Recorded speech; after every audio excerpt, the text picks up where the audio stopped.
Leur pays est envahi, leur capitale est en état de siège et ils répondent à l'appel. Pour ces hommes, des civils, il est temps de prendre les armes pour défendre Kiev. Avec l'avancée des forces russes, la ville doit distribuer 18 000 armes pour permettre à qui le souhaite de les combattre. Ils pensaient qu'ils allaient nous intimider, mais ils ont raté, dit Alexei, venu s'enrôler ce matin. Il a 35 ans, n'a jamais tenu une arme de sa vie, mais pour lui, c'est un devoir.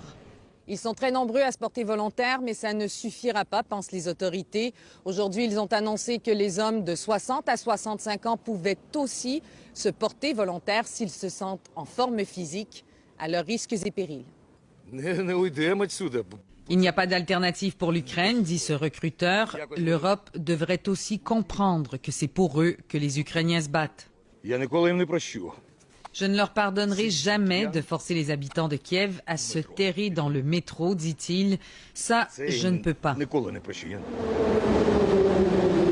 La fatigue, la faim, la peur se lisent sur les visages des centaines d'habitants de Kiev qui s'apprêtent à passer une deuxième nuit dans ce qui est devenu le dernier refuge contre l'offensive russe. Natacha et sa famille, les chiens compris, ont choisi cette station du centre parce que c'est la plus profonde de Kiev.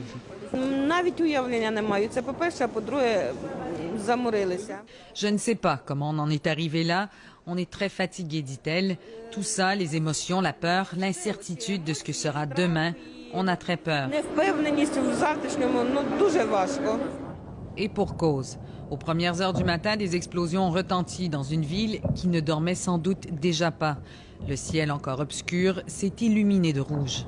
Parmi les victimes des affrontements, des civils que Vladimir Poutine dit pourtant être venu défendre. Cette vidéo a fait la ronde des réseaux sociaux. Dans un quartier de l'ouest de Kiev, on y voit un blindé rouler sur une voiture dans des circonstances difficiles à déterminer. Miraculeusement, le conducteur a survécu et des voisins ont accouru pour l'extirper de ce qui a bien failli devenir son cercueil. Avec à peine plus que le désespoir pour bagages, des milliers d'habitants de la capitale tentaient un dernier effort pour fuir.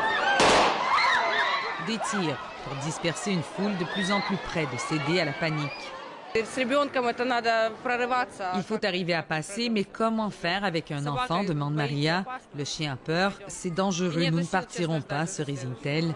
Je n'ai pas l'énergie pour attendre le prochain, je n'ai juste plus d'énergie.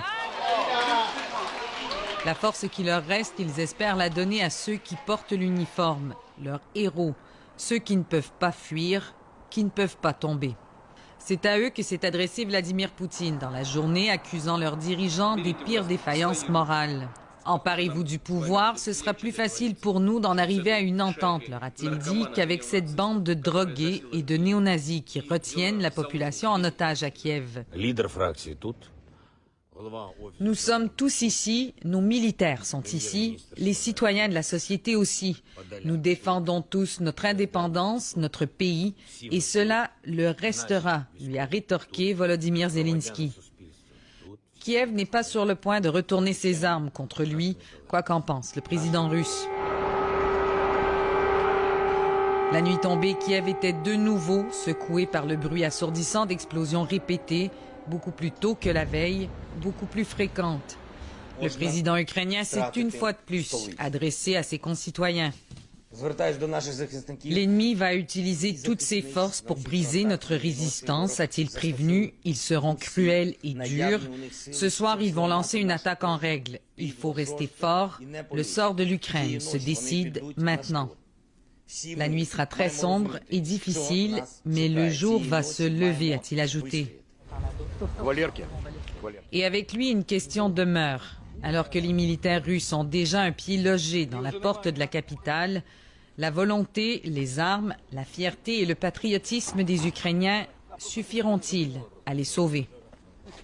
Ici Marie-Ève Bédard, Radio-Canada, Kiev.